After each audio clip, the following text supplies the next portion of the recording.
It's over. The trap they set for you didn't go the distance. I got there first. Not after the damage was done. Before. While the plot was still being hatched, while the steps were still being taken, I was standing in the gap. Intercepting. Rerouting. Sealing what belonged to you before they could touch it. You have no idea how much you were shielded without even realizing it. And before this video ends, you're going to understand exactly what was diverted away from you and what's coming in its place. Stay with me until the end. You've been in that room. You've been in the high-stakes conversation. And the second you opened your mouth to claim what was yours, someone cut you off. They shut you down before you could finish your sentence. They changed the subject, and when you looked around for a friendly face, all you found was silence. Not the silence of people processing what you said, but the silence of a jury that had already reached a verdict, and they weren't on your side. It was as if everyone had collectively agreed that the version of you being whispered about was the real one. You just stood there, mid-sentence, swallowing the rest of your words. You carried that moment inside you far longer than you'd ever admit. Or maybe it wasn't a meeting. Maybe it was just a comment, something said under their breath, almost in passing, with that casual tone that cuts deeper than a scream. You're just not cut out for this. It's not really what you think it is. Shame. I expected more from you. You tried to brush it off.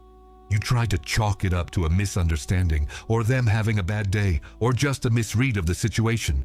But the words stuck. A week later, they hit you in the shower.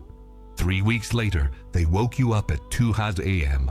2 months later, they were still there, echoing in your head. The exact voice, the exact inflection, the entire context. And you realized that a single sentence from someone determined to shrink you had more real estate in your mind than every good thing that happened that year. Or maybe you look at your phone. You notice a pattern you finally have a name for. You're never the first call for a celebration. You seek. You dedicate yourself. You do everything right, and yet abundance never comes. And the worst part? You start wondering if you're doing something wrong, if you're being heard up above, if it's meant for you at all. It's not a lack of faith or worthiness. It's a spiritual blockage that ordinary prayer alone cannot break. The Miracle Journal unblocks this in 21 days with a spiritual protocol that works exactly where your prayer doesn't reach. Along with the journal, you'll also receive as a gift the prayer guide and the Psalms manual, with the most powerful sacred practices and texts to deepen your transformation. To claim your version of the journal, tap the link in the comments right below this video. Call for a celebration. But when things go south, when the project needs that specific skill only you have, your name suddenly pops up. You're remembered when you're useful. You're invisible when you're not. And the wound isn't just being used.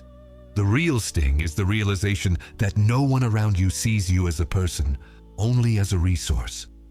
Or maybe you just watched. You stood on the sidelines and watched while others moved ahead. People who did what they did to you.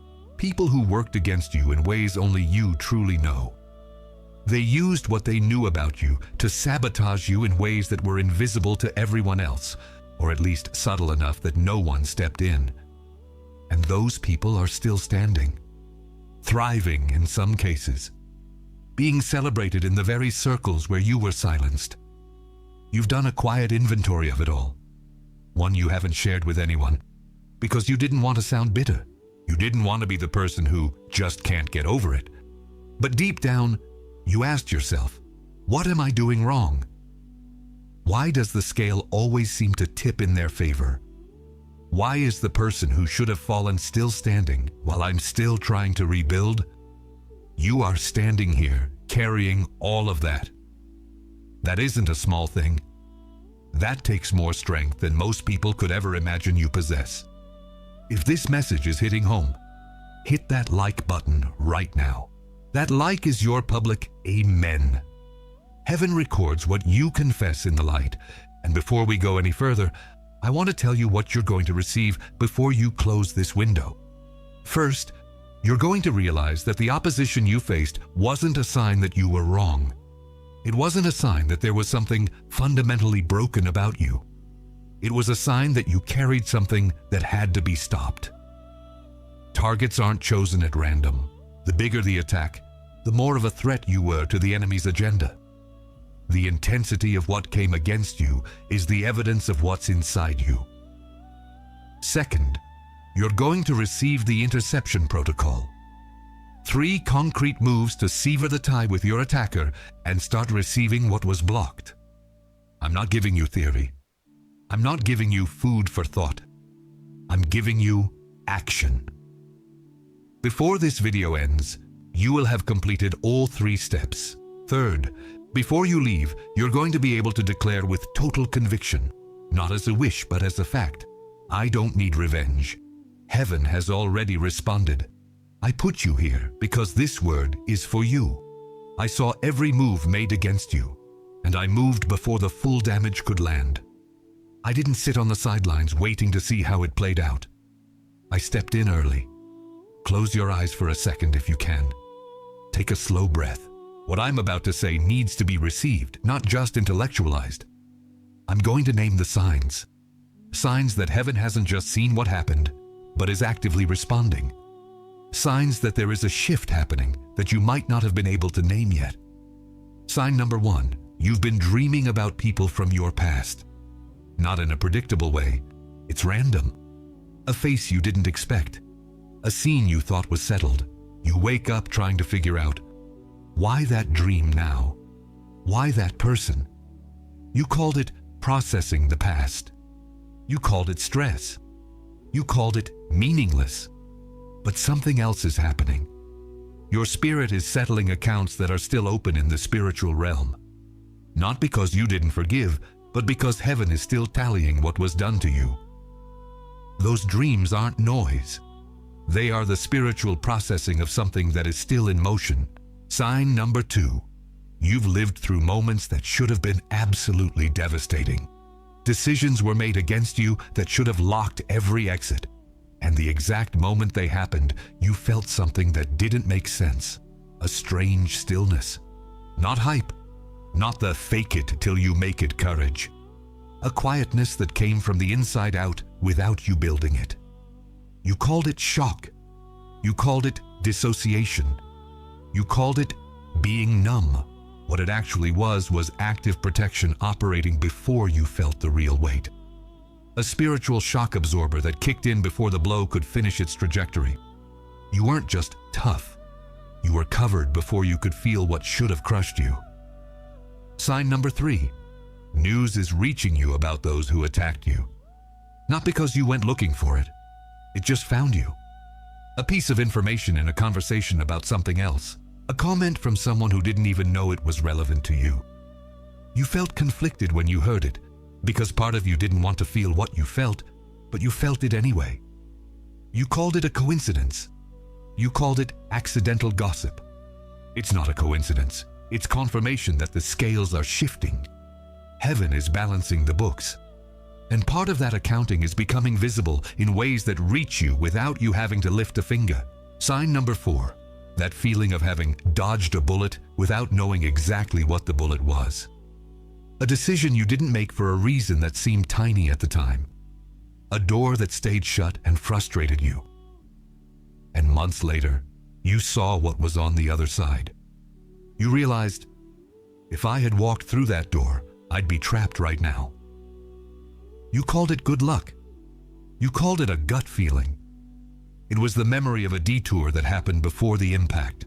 You were moved before you even realized you needed to move. Protection acted before your perception caught up to the danger. This next sign is the hardest one to hear. It's the one the enemy has spent the most time trying to make you ignore. It's the one that changes everything you thought about the time you were under attack. Sign number 5. There was an opening, an opportunity, a door, a pivot that appeared at the exact moment their plan was supposed to have sealed your last exit. Right when the walls seemed to be closing in, something opened. It wasn't the way you would have chosen. It wasn't the path you would have drawn up. It was a path that made no sense given the context. And you moved forward. You called it things just working out. You called it scrapping by. But here is what happened.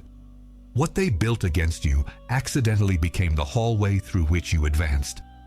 The very structure they built to box you in created the path that took you further. The attack didn't just fail to destroy you. The attack was the literal springboard. Type free in the comments if this word is reaching you. If you recognize the signs. If you're hearing this and realizing that what felt like abandonment was actually active protection you just didn't have the words for. Close your eyes for a second. Deep breath. What I'm telling you now won't work if your attention is divided. I need you fully present for what's next. There is a story most people only know by the ending. They know the finish line and they think they understand the race. But the weight of the story isn't in the ending. It's in the middle. It's in the 13 years between the pit and the palace. Joseph was 17 years old when his own brothers decided to end him. Not an enemy from the outside, his brothers, the very people who were supposed to be his protection. They knew his dreams. They ate at the same table. Those people threw him into a dry well, negotiated a price, sold him into slavery, and went to dinner. Joseph went to Egypt in chains at 17 for doing absolutely nothing wrong. What followed were 13 years of progressive degradation, slavery, false accusations, prison. And inside that prison, a man Joseph helped promised to remember him, and then forgot him for 2 years. Joseph's story is a story of betrayal in layers: family, the system, promises, and time. What the brothers didn't know was that by selling Joseph to Egypt, they were accidentally executing the very plan that would put him in the palace. Every step they took against him was a step toward the throne. The betrayal was the root. The abandonment was the training. The prison was the palace waiting room. And when the famine hit and Pharaoh needed someone who understood the cycles, Joseph was already positioned. He had the relationships, the record, and the credentials that the prison built. When those brothers finally showed up in Egypt begging for help, the person they tried to eliminate was the only one with the power to decide their fate. You have someone who did to you what those brothers did to Joseph. Someone who knew your access points, who was close enough to use what they knew, who worked against you from the inside. And that person has no idea that by executing their plan against you, they executed the move that positions you for what's coming next. In the natural world, there is the Chinese bamboo. You plant the seed, you prep the soil, you water it every single day. You look at the ground waiting for any sign that something is happening. Year 1, nothing. Year 2, nothing. Year 3, nothing.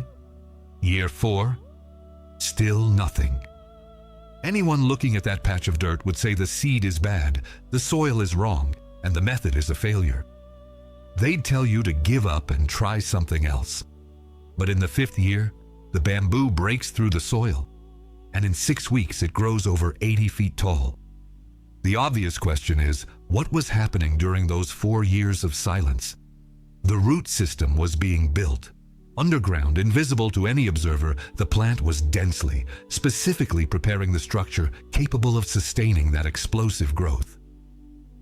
Without the 4-year root system, an 80-foot growth in 6 weeks would be impossible. The roots authorized the speed. The period where you were under attack. The period where it felt like you weren't moving. The period where everyone else seemed to pass you by while you questioned what you were doing wrong. That was the period where your root system was built. Deep down, where no one could see. In the depth that the pressure created, in the resistance the attack demanded, in the thickness that only hardship can produce. What tried to break you, forced you to grow roots in places no one saw. And what's coming next is going to grow too fast for anyone to stop it.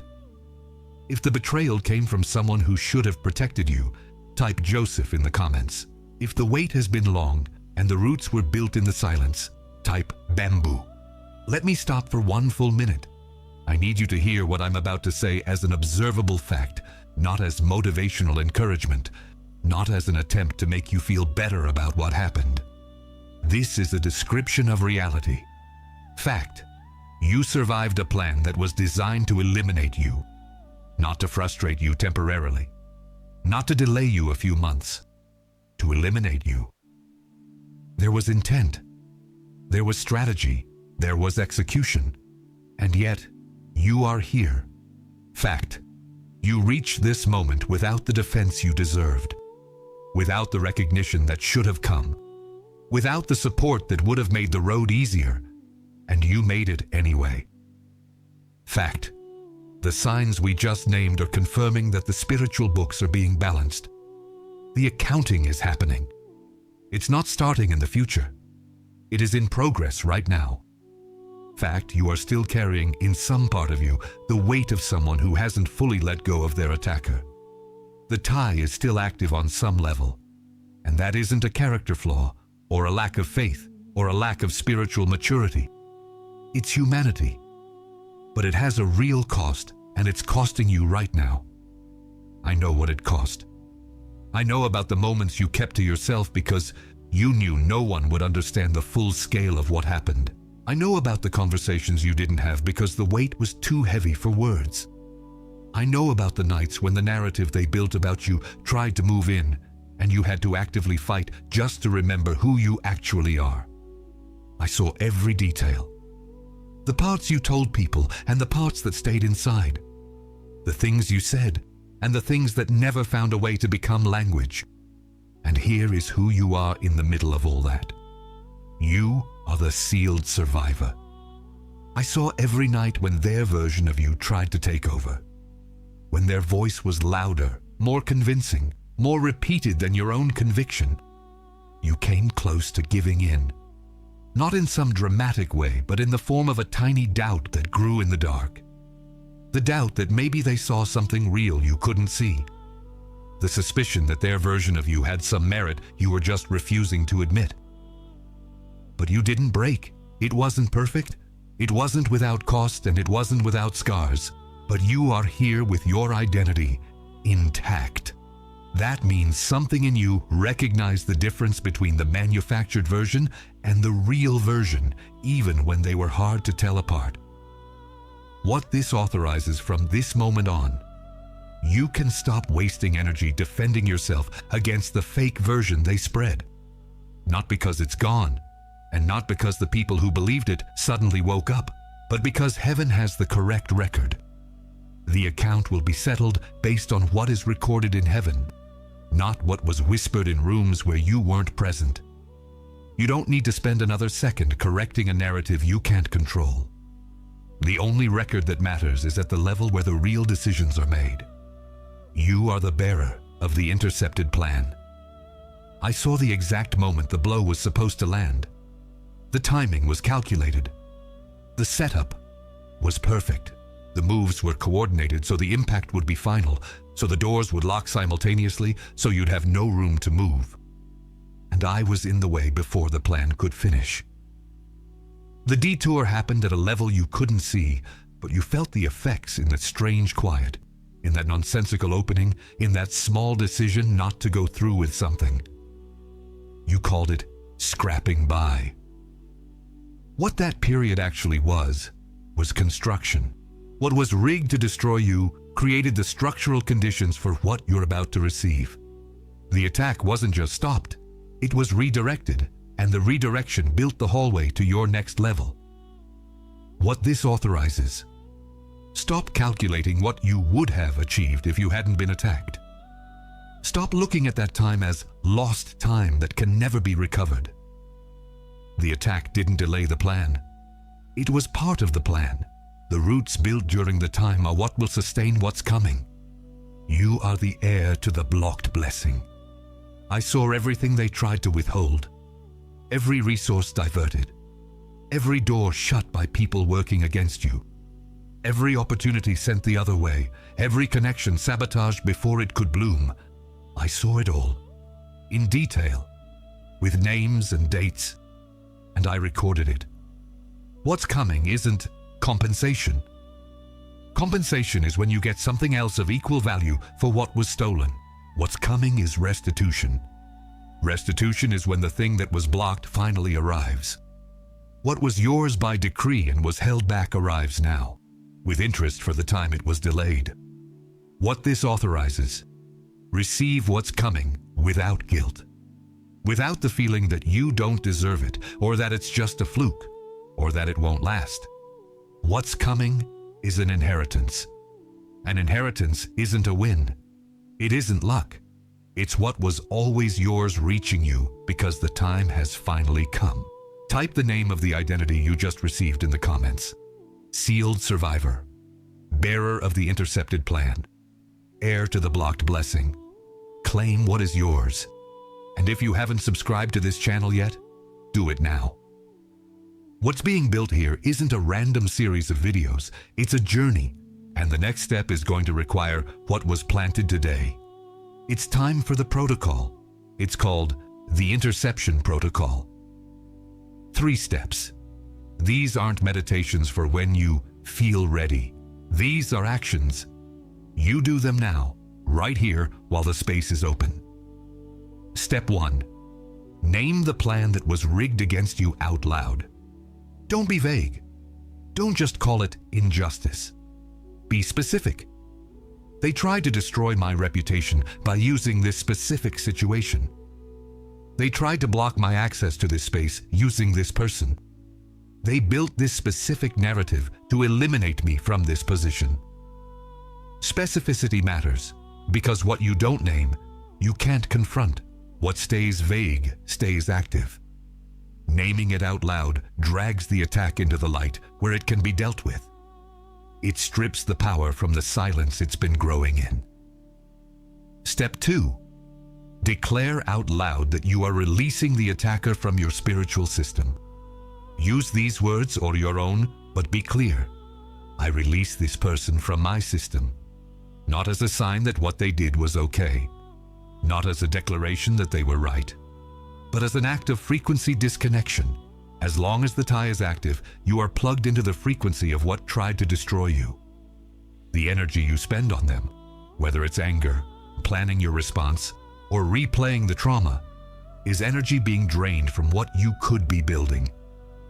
Letting go isn't a gift for them. It's taking back what was being consumed. Step 3. Receive in a physical posture of openness. Turn your palms up right now. This isn't an empty gesture. It's a posture of actual reception. Say it out loud. I receive now what was blocked. I receive what is mine by decree. I am open. Your body participates in what happens in the spirit. The posture of a fighter is different from the posture of a receiver. You can't receive with clenched fists. The sign of confirmation won't be hype. It won't be a high or an emotional discharge. The sign is stillness. A peace that doesn't match the size of what you just let go.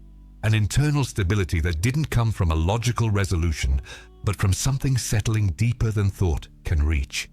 If that stillness comes, the protocol has landed. Type received in the comments if you did all 3 steps. In the next 72 hours, 3 things will be thrown at you. Not as a possibility, but as a certainty. I'm naming them now so you recognize them when they show up instead of being blindsided. The first tactic is the mental replay. It will arrive disguised as healthy processing. It will feel like you're finally giving the situation the attention it deserves, finally working through the unresolved parts. It will use the language of self-care. But it's a loop. The replay doesn't process. It doesn't resolve, and it doesn't move you forward. It just reproduces. And every time you watch that mental movie, you're visiting the site of the trauma, keeping the attacker present and active in your life. The weapon of the replay is that it feels useful. It's not. It's just the tie feeding off whatever you have left. The second tactic is justified anger. It will show up wearing the face of dignity and the argument for justice. And your anger might be 100% justified. But that's not the point. The problem is that sustained anger creates a frequency bond with the person who attacked you. You stay connected to the very person who wants you to disappear. Justified anger as a permanent state ensures you and your attacker stay on the same wavelength. You're giving real energy to someone who only put out energy against you. It feels right, but it's a trap. It keeps you tethered. The third tactic is the wait for an apology. It will argue from a place of boundaries and integrity. I deserve an apology before I let this go. Maybe you do, but what if it never comes? What if that person doesn't have the capacity, the intent, or the awareness to ever give you that? Are you going to stay plugged into their schedule? Are you going to stay stuck while waiting for a decision that is entirely in their hands? This tactic feels like a boundary, but it's actually a chain. Your freedom cannot depend on their decision to do the right thing. And then there's the inner voice. The most dangerous one, because it's your voice using your logic. The voice that says, if I let go, they win. If I let go without them paying, it means what they did was okay. That voice sounds like self-defense. But it's the bond talking. Holding onto the bond doesn't punish them. They probably don't even feel it. You're the only one paying the price. Keeping that tie active is the only way the plan to destroy you can keep working after the attack has stopped. Type protected in the comments. The decree is sealed. What was declared here is recorded. Now, place your hand over your heart. Plant your feet firmly on the ground. Close your eyes. You're going to make 3 handovers before you leave. Handover 1. The weight of carrying the fake narrative. That version of you that entered rooms before you did. That shaped perceptions in places that mattered before you could speak for yourself. That shut doors you didn't even know were being shut while you were trying to open them. That weight you carry every time you walk into a new space, wondering if people see you or if they see the version they heard about. Hand it over here. Heaven has the correct record. Hand over 2. The tie with whoever planned your downfall. The connection that stays active. Every thought that drifts back to them, every calculation of what they should have done, every image of the moment the betrayal became real. Every mental argument where you finally said what you needed to say. Leave it here, not as cheap forgiveness, but as a total divorce from their past. Handover 3. The condition you placed on your own freedom. The wait for heaven to show you the receipt. For the attacker to pay in a way you can see. For justice to manifest in a recognizable format before you let go. Hand over that condition. Heaven doesn't need your permission to act, and you don't need the proof before you can be free. The proof will come, but you can't receive what's meant for you while you're still clutching the conditions for your release. Now I'm speaking to you directly. I was there in the meeting when they cut you off. I saw your face the second you realized the silence of the room wasn't neutral. I saw what you had to swallow. The words that got stuck. The choice you made to walk out with your head held high, even though it was killing you inside. I saw how heavy that was in the days that followed. I saw the 2 a.m. inventories, when you were comparing your life to the lives of those who seemed to cheat their way to the top, asking what you were doing wrong. I heard the questions you asked out loud, and the ones you were too tired to even think. I saw their plan. Not from a distance, but every single piece. I saw the conversations where you weren't present, where your name was used as a pawn, where your reputation was being carved up by people who didn't know your heart. I saw the coordinated moves. And I got there first. Not after the damage was done, before. I was in the hallway before the knife reached its mark. I was at the door before the deal was closed. I was on the frequency before their narrative could become permanent. The plan hit a wall it didn't expect. What was rigged to destroy you accidentally paved the road for where you're going. Joseph's brothers didn't know they were building the road to the palace. Your attackers didn't know they were paving your way. Every obstacle they threw down became the ground you're going to walk on. Every door they shut became the redirection that put you in front of the right door at the right time. You are the sealed survivor. You are the bearer of the intercepted plan. You are the heir to the blocked blessing. You don't need revenge. You don't need them to pay before you can receive. Heaven is already moving.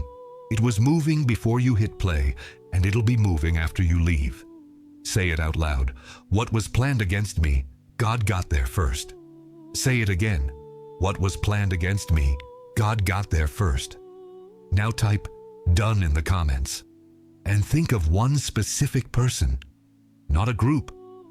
One person you know is waking up and going to sleep with the weight of a betrayal still active inside them. Someone stuck in the replay loop.